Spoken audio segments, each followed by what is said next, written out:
Далее предлагаем обзор экономических, мировых, спортивных и других новостей. Для начала озвучим актуальный курс валют.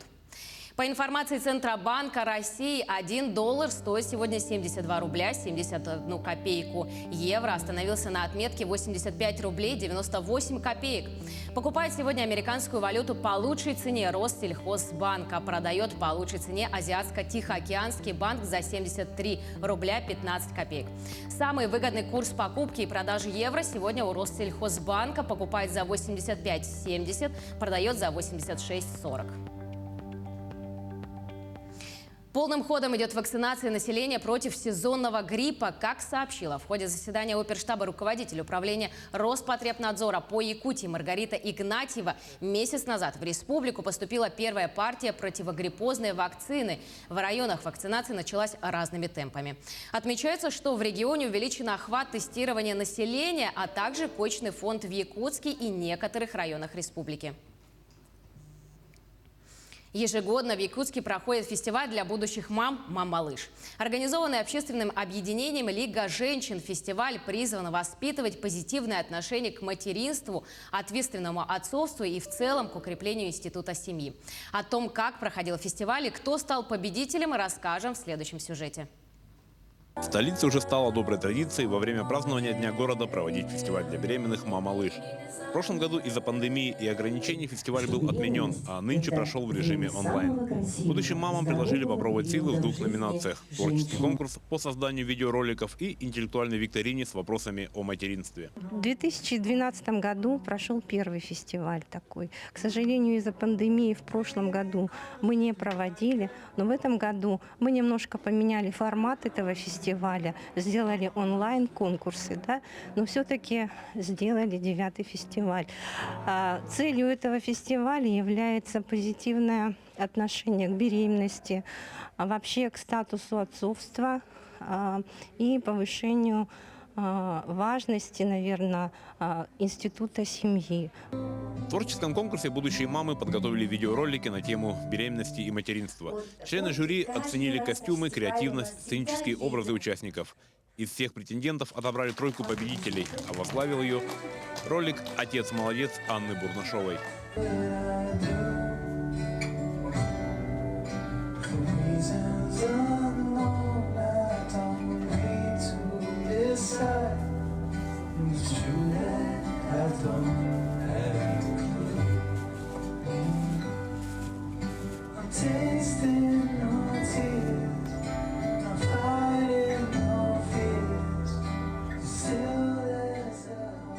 В интеллектуальном конкурсе участницам предложили ответить на 29 вопросов материнской викторины. И тут лучше всех с заданием справилась Светлана Колесова, давшая 25 верных ответов. Была в больнице в то время, в перинатальном, здесь же лежала И подошла психолог, предложила поучаствовать. Я, соответственно, согласилась. Было очень интересно, и думаю, что такие конкурсы очень даже помогают будущим мамам. До сегодняшнего момента, если честно, не знала о таких конкурсах, и это моя первая беременность, поэтому для меня это что-то новое. В тройке победителей в каждой номинации были вручены дипломы и памятные призы. Но не все победительницы смогли присутствовать на церемонии награждения. Две из них как раз в момент церемонии находились в родовом зале перинатального центра. В следующем году состоится 10-й юбилейный фестиваль, и организаторы обещают еще больше конкурсов, еще больше призов, еще больше радости и хорошего настроения для будущих мам. Александр Хавренко, Артем Алексеев, Якутск.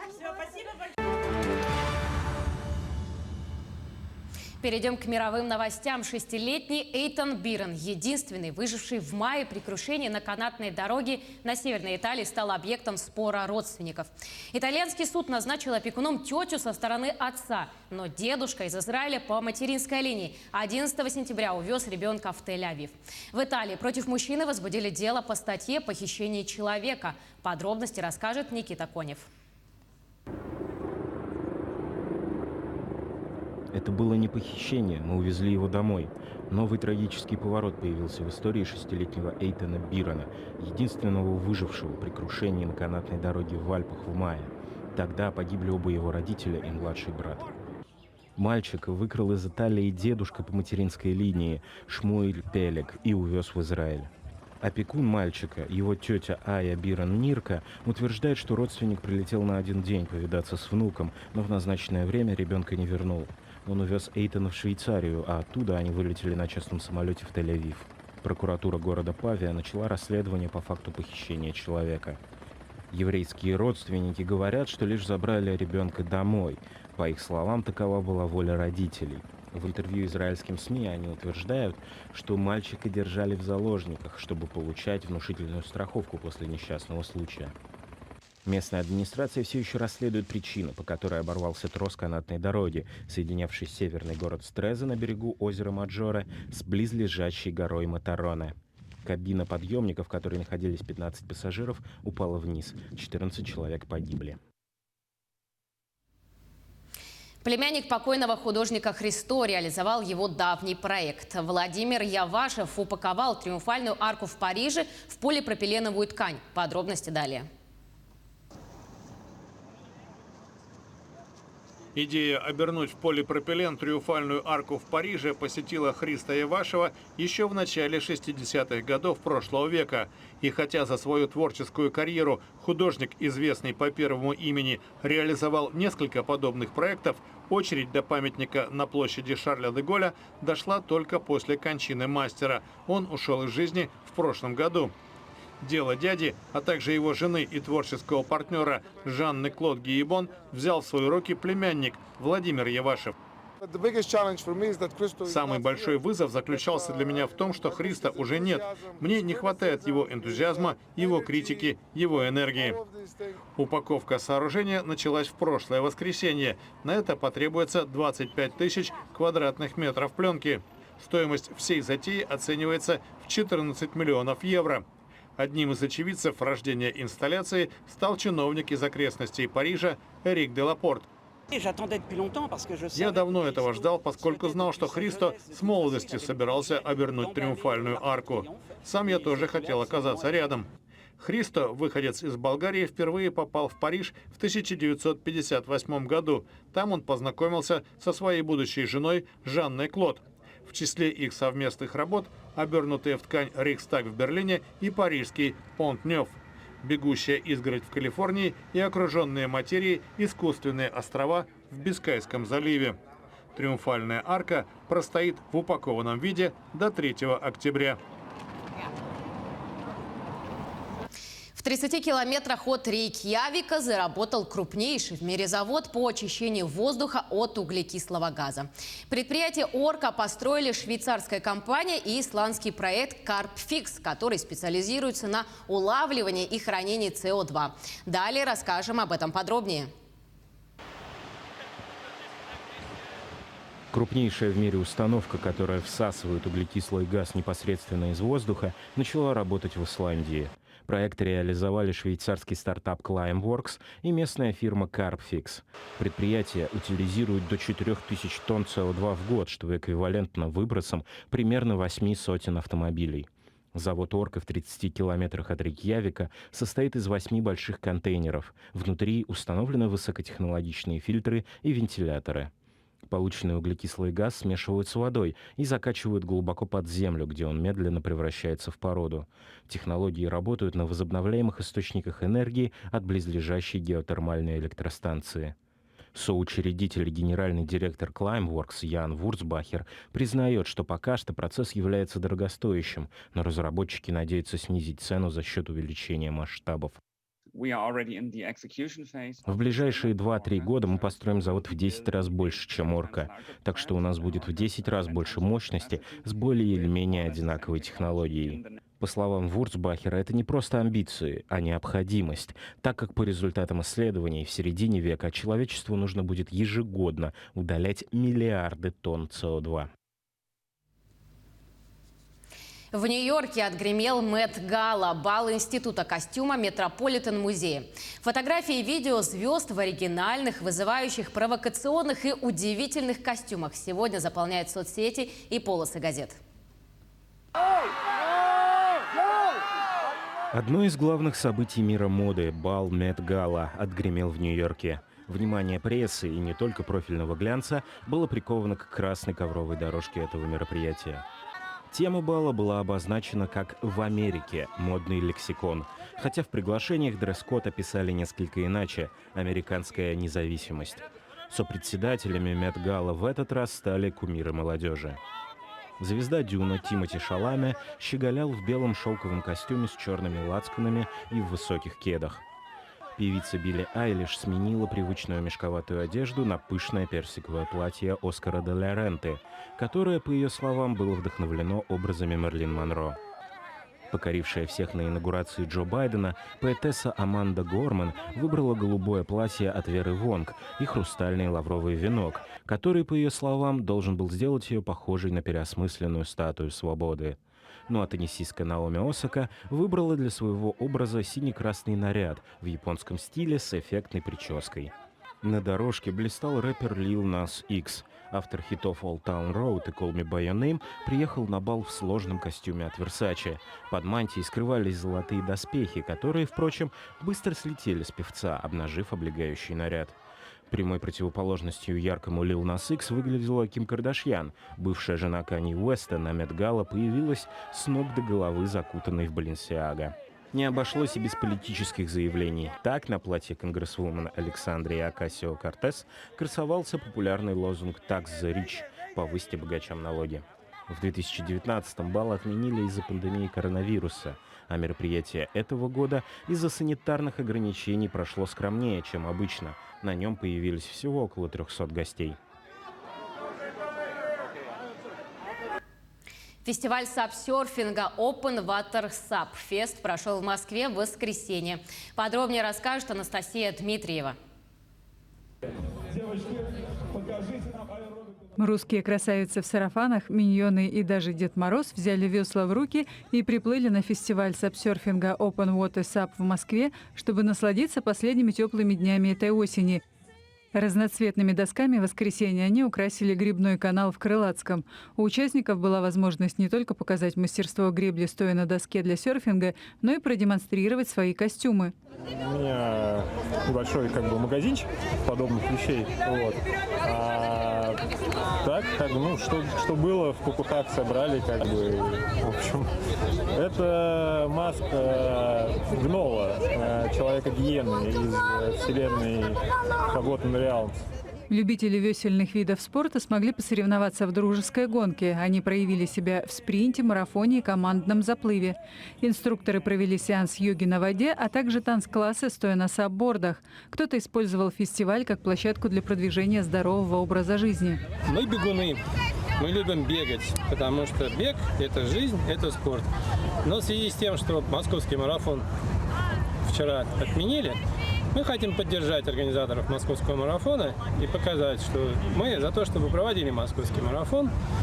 Это наши футболки со всех марафонов, которые мы бегали. И, так сказать, мы бегали, бегаем и будем бегать. Московский марафон, традиционный забег, в котором ежегодно участвуют тысячи спортсменов, любителей и профессионалов, был отменен из-за ограничений COVID-19. В последние годы гребля на байдарках становится все более популярной в Центральной России, хотя поблизости нет морей. Энтузиасты плавают по озерам, рекам и городским прудам.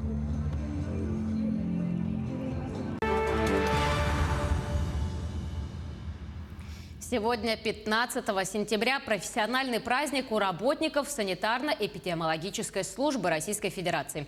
А еще сегодня во всем мире День худеющих. Это повод уделить внимание проблеме лишнего веса и последствиями необдуманных спонтанных диет. Давайте вместе проведем этот день с пользой для нашего здоровья.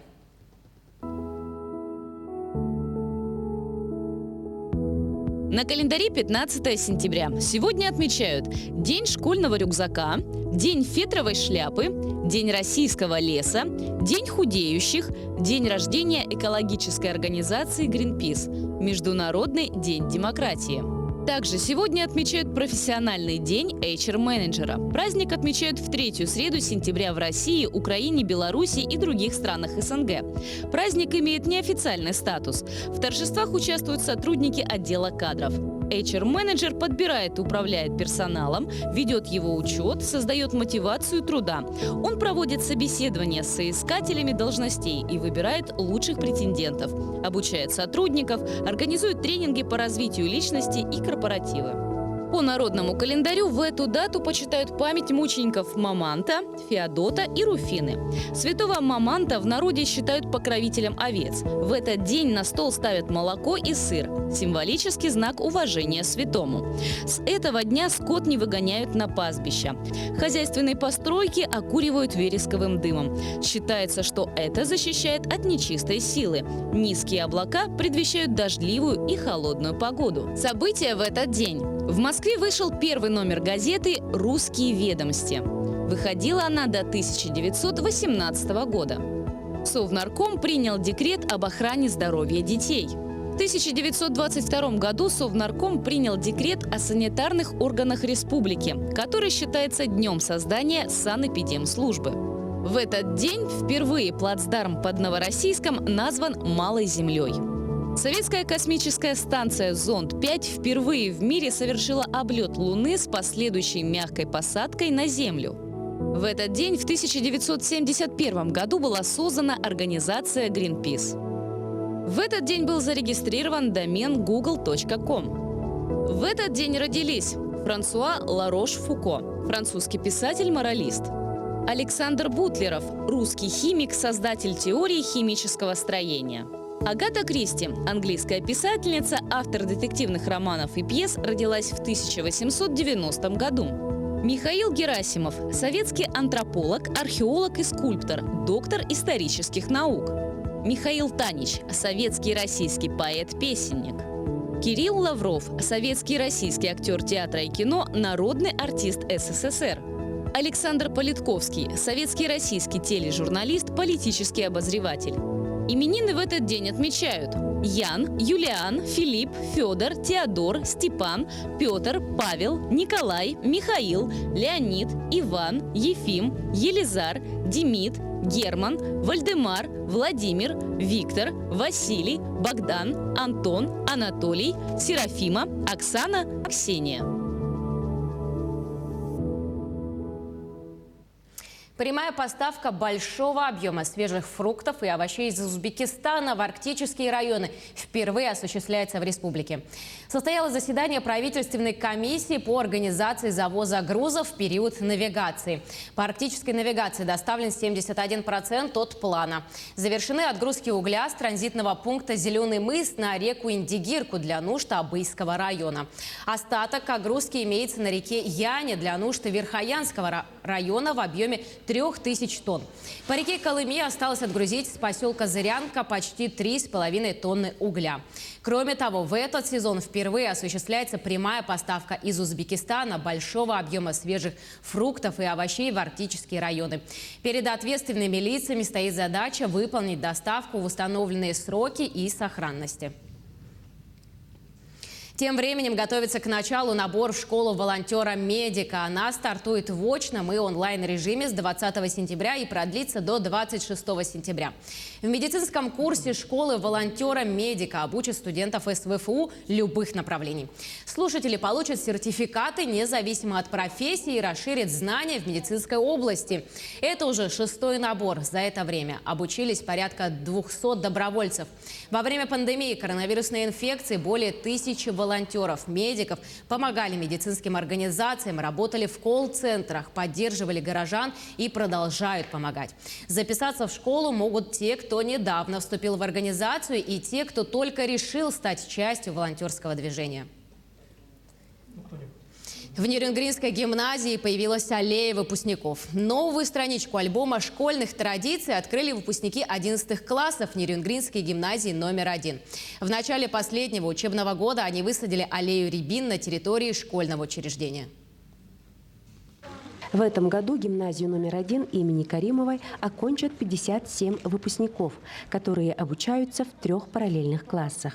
Инициатива посадить аллею из рябины принадлежит именно им. Сегодня мы садим деревья на территории гимназии. Мы вносим свой вклад в развитие нашей школы, окружающей среды, и лично для меня это очень много значит. Эти саженцы будут приятным воспоминанием о наших школьных годах. Мы будем приходить сюда постоянно и вспоминать о этих приятных воспоминаниях. Через год мы уедем, а эти деревья останутся здесь на долгое время. Рябина по праву считается одним из самых красивых лиственных деревьев. Они красиво смотрятся в ландшафте практически в любое время года и выделяют фитонциды, что полезно для детей. Высаживать деревья пришли не только выпускники, но и их родители и учителя. Воплотить в жизнь прекрасную идею способствовала и сухая солнечная погода. В этом году дочь заканчивает школу, в смысле учебный год в этом учебном году. И вот решили посадить саженцы. Будем надеяться, что все вырастут, поднимутся и будут такими же здоровыми и крепкими, как наши дети. Дай Бог им здоровья, нашим детям и этим деревьям. Администрация гимназии с радостью поддержала идею выпускников и их родителей. Мероприятие, направленное на экологическое воспитание молодежи, а также на вовлечение юных нерюнгринцев в работу по благоустройству города, будет иметь продолжение. Обучающиеся 11 класса, с ними со всеми пришли родители, которые вместе сажали эти рябины. Я думаю, человек 80-90 вокруг нас есть. Я очень надеюсь, что в перспективе эта акция станет традиционной, и вдоль всего ограждения гимназии будут расти прекрасные рябины, которые осенью будут украшать наше учреждение. Аллея выпускников – это добрая традиция, которая появилась в гимназии в этом году. И теперь ежегодно осенью выпускники будут собираться вместе для того, чтобы посадить дерево в школьном дворе и оставить память о своем классе. Тамара Игнатьева, Вадим Барашков, Нерингри. А вот в Ленске появится 640 метров новой дороги. Такая потребность возникла в связи с появлением на карте города нового жилого квартала. Эти дома были возведены в рамках реализации программы переселения. Здесь же в недавнем прошлом построили новый детский сад на 315 мест. Соответственно, возникла потребность в благоустройстве, пока маленьким воспитанникам теремка и их родителям некомфортно добираться до сада, и они задались вопросом, когда приведут в порядок территорию после стройки. Ответ им помогала искать моя коллега Анна Кожевникова. Требуют продолжения улицы. Новые адреса, появившиеся на карте Ленска, в жилом квартале, который был построен в рамках программы переселения. А новое дошкольное учреждение требует благоустройства прилегающей территории. Поэтому городские власти приняли решение проложить новую дорогу между высоток, которая будет вести к детскому саду «Теремок» с выходом на Нюйскую. Это будет продолжение улицы Якутской. Пока родителям и воспитанникам детского сада «Теремок» приходится месить грязь, добираясь до здания. Кто-то относится к этому терпеливо, понимая, что это неудобства временные, но большинство родителей неоднократно обращались с жалобами и просьбой благоустроить территорию возле детского сада. Ведь весеннее и осеннее время здесь не то, что люди, а даже автомобили проваливаются в сугробах и лужах. Просьбы горожан были услышаны. Собственно, проект улицы уже приготовлен давно, но он требует больших финансовых затрат – 72 миллиона рублей. Городская администрация приняла участие в конкурсе Дорожного фонда Якутии и получила финансирование почти 60 миллионов рублей на строительство новой дороги, а недостающие средства около 23 миллионов рублей добавит районная администрация.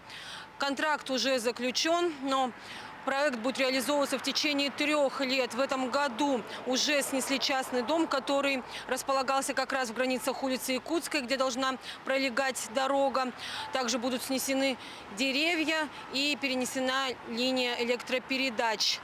На следующий год благоустройство продолжится.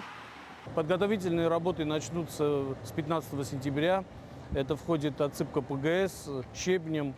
Вот в этом году до 25 декабря у нас по графику мы должны выполнить все подготовительные работы, а в следующем году будет уже производиться значит, дорожное полотно, асфальтирование дорожного полотна, тротуар, освещение, озеленение и все остальные работы. А также будут сделаны съезды к домам. Все работы по благоустройству улицы Якутской, а также укладка асфальта, это 640 метров, будут завершены в 2023 году. Также благоустроительные работы проведет и застройщик, компания «Три семерки» возле домов, возведенных в рамках программы переселения. Это парковки, озеленение, детская площадка, а также застройщик решил по своему усмотрению установить фонтан для новоселов. Эти работы завершатся уже на следующий год. Такой новый жилой квартал появился на карте Ленска благодаря программе переселения. Американская компания Colossal планирует воссоздать популяцию вымерших шерстистых мамонтов с помощью технологии редактирования генов. Работающие в компании генетики Гарварда, МТИ и других вузов предполагают, что первые детеныши мамонтов появятся уже к 2025-2027 году.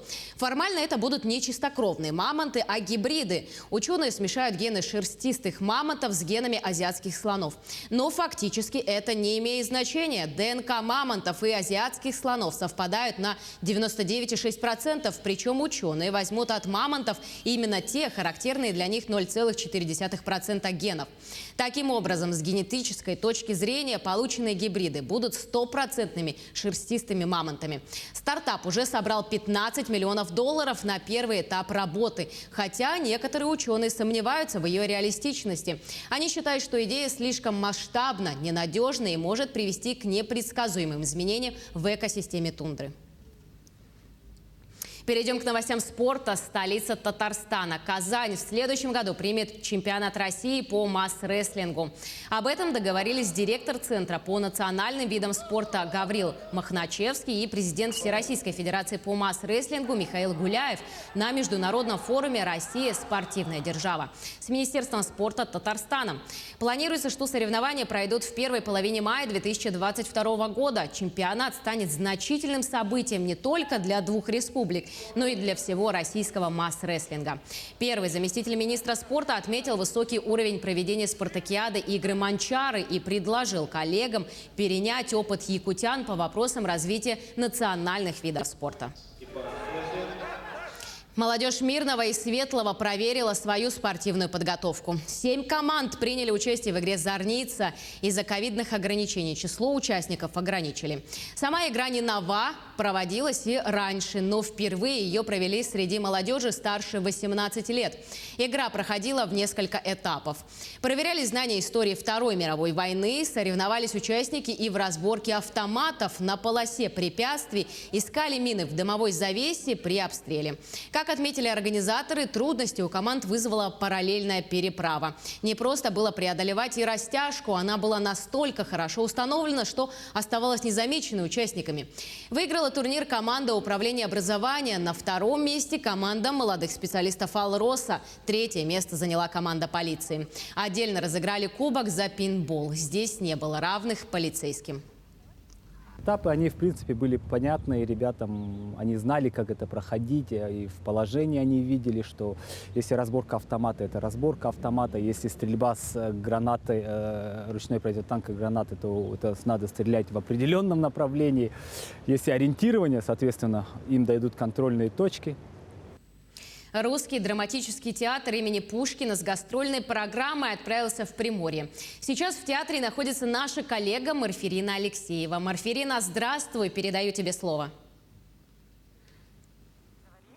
Лера, добрый день. Наш русский театр является старейшим театром на Дальнем Востоке. И так сложилось исторически, что театр уже объездил всю страну, весь Дальний Восток, но не побывал еще во Владивостоке, что как раз-таки исправится в текущем месяце. В рамках федеральной программы «Большие гастроли» русский театр поедет во Владивосток и представит 7 спектаклей. Это как классические произведения, комедии, музыкальные спектакли, драмы и даже детские программы. Сейчас мы пообщаемся с директором театра Александром Александровичем Лобановым. Здравствуйте. Здравствуйте. Расскажите, пожалуйста, подробнее о том, какие произведения вы покажете Владивостоку и на какой площадке? Так, у нас программа несколько поменялась в связи с тем, что нам все-таки удастся работать на приморской сцене Краевого академического драматического театра имени Максима Горького. За это большое спасибо его руководителю Ефиму Самуиловичу Звеняцкому. буквально вот с 19 по 30 сентября это все состоится. Мы все-таки сможем вывести наш уже легендарный ставший спектакль «Два берега одной победы». Это история Алсиба. Также мы повезем ее общеобразовательную программу, естественно, пушкинское наименование. Это «Капитанская дочка», которая идет с большим успехом. И вплоть до того, что школьники, дети, которые увидят спектакль, они пытаются найти и прочитать все-таки первоисточник. То есть у нас обратный процесс идет от спектакля к книге. Это здорово. Это значит, мы все-таки выполняем свою задачу. Самое главное, то, что интерес возрастает именно к классике. Мы везем спектакль по Купельской яме. Это музыкальный спектакль «Очи черные», который уже несколько раз у нас тоже был выездным. И куда бы мы его ни привозили, везде просто какой-то глобальный зрительский успех. Конечно, это будут комедии, конечно, это будут особо женатый таксист, мировой комедиограф Рэй Куни. Это Александр Коровкин, это «Тетки», где у нас 80-летние наши народные актрисы не уступают нисколько молодым актерам, играет с ними наравне. И тоже он любим зрителями. Это спектакль музыкальный, фактически мюзикл, сделан на материале группы «Браво». То есть все песни в исполнении Агузаровой, Сюткина, Ленца, Хафтана вживую поют наши актеры. В течение всего спектакля это я буду ждать, даже если не придете. Это такой спектакль, который тоже уже полюбился зрителям, как «Два берега одной победы». Да, кстати, сейчас идет его репетиция, это история Алсиба. Он был поставлен к 70-летию победы в Великой Отечественной войне. И куда бы мы его ни привозили, везде одни и те же эмоции. В конце слезы, что у мужчин, что у женщин. Я думаю, что этот спектакль и во Владивостоке полюбится зрителям. Не оставляем без внимания и детей. «Приключения Буратино». Тоже будет несколько показов на этой же площадке. Мы еще выезжаем 25 числа в Уссурийск. Там мы тоже покажем спектакль «Тетки». На сегодняшний день уже билетов нет. Но, тем не менее, я думаю, что интерес все равно будет к этому выезду. Безусловно. А вот что касается нас, горожан, к нам кто-нибудь приедет? Обязательно, конечно же. Изначально у нас такая договоренность, что мы в 2022 году встречаем театр имени Максима Горького, Приморский академический драматический театр краевой, тоже у нас здесь на площадке. Как раз в этот период мы сможем договориться уже более детально, когда, в какой период, какое время и какой репертуар приедет к нам, и мы будем рады встретить наших дорогих коллег. Спасибо вам большое. Спасибо. Мы желаем, конечно, удачи нашим актерам и будем следить. А я хотела бы отметить такую информацию, что с 1 сентября этого года по всей стране действует для молодежи Пушкинская карта. Это такая карта виртуальная, которую можно через приложение Госуслуги культуры приобрести. То есть молодежь с 14 до 22 лет может ходить бесплатно, то есть номиналом 3000 в любые мероприятия, в театры не только в Якутске, по всей стране. Ну а с января следующего года карта виртуальная пополнится уже на 5000 рублей. А на этом у меня все. Передаю вам слово. Спасибо большое, Марферина. Мы тоже желаем хороших гастролей нашему театру и будем ждать к нам в город гастроли Приморского театра. Я напомню, что с нами на прямой связи был наш корреспондент Марферина Алексеева. Студенческий народно-ритуальный обрядовый театр ЭГЭ Якутского колледжа культуры и искусств имени Макаровой стал лауреатом Всероссийского фестиваля «Крымский мост». Праздник музыки, танца и искусства собрал свыше 500 участников из разных уголков страны и длился ровно 5 дней в городе Судак. Какие номера представили якутяне на Крымском полуострове, расскажет Айсена Бурнашова.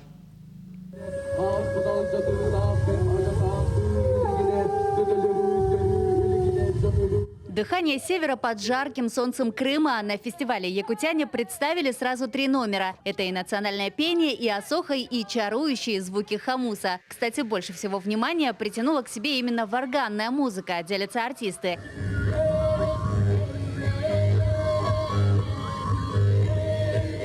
Номер мы назвали «Звуки Срединной земли». И старались, это вот начиная с зимы, наша вьюга-пурга, да, Дальше было вот наступление весны и наступление лета. Наше божество лошадь, мы все это хотели передать через звуки хамуса. Выступления прошли на разных площадках Судака. Мероприятия коснулись и Дня города. Так, 11 сентября состоялись костюмированные шествия по улицам и набережным. Кульминацией фестиваля, конечно, стало награждение участников.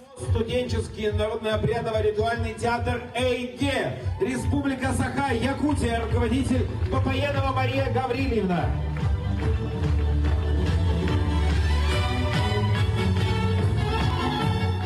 Театр Эйге Якутского колледжа культуры и искусств уже более 20 лет радует зрителей первоклассными этнономерами. Воссоздавая на сцене древние ритуалы и обряды, они вносят весомый вклад в сохранение якутской культуры. В составе коллектива студенты разных курсов. И для каждого из них сцена – это второй дом. Для меня сцена вообще значит как второй дом.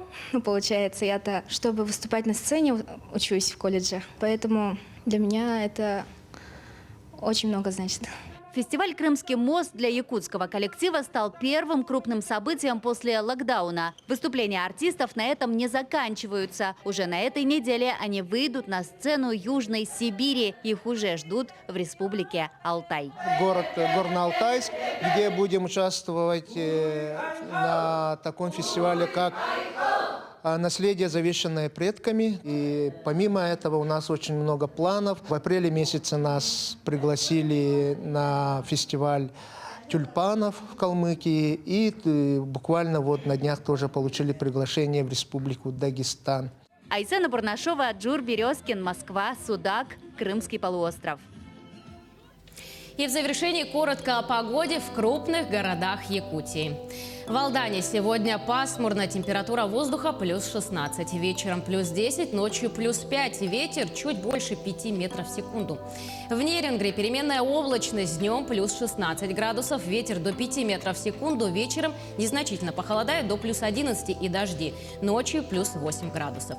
В Ленске сегодня плюс 11 и тоже переменная облачность, к вечеру температура опустится до плюс 7. Ночью похолодает плюс 4 и ясно. Ветер слабый 3,5 метра в секунду.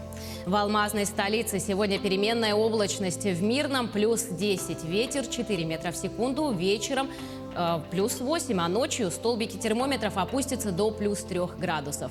Ну и в столице республики сегодня временами пасмурно. В Якутске днем 17 градусов со знаком плюс. Ночью дождь, столбики термометра опустятся до плюс 10.